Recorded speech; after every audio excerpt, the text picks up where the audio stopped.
এই পৃথিবীতে দু ধরনের মানুষ দেখতে পাওয়া যায়।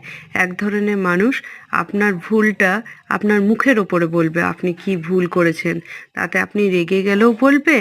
আর আপনি যদি রেগে না গিয়ে ঠান্ডা মাথায় শোনেন তাও বলবে। আর কিছু কিছু মানুষ আছে আপনার ভুলটা তো ধরাবেই না, এবং কি আপনার ভুলটাকে আপনার কাছে এমনভাবে পরিবেশন করবেন যাতে আপনি ভুলই করেননি, আপনি সঠিক করেছেন। কিন্তু বলুন তো বন্ধুরা, কোন মানুষটা আপনার বেশি ক্ষতি করছে? যে মানুষটা মুখের সামনে আপনাকে সত্যি কথা বলছে সেইটা, না সেই মানুষটা যেটা আপনাকে আপনার ভুলটা না দেখিয়ে দিয়ে আপনাকে সেই কথাটা সঠিক বলে বলছে, যাতে আপনি ওটাকে সঠিক মনে করেন? বলুন তো বন্ধুরা, কোন কথাটা, কোন মানুষটা সঠিক?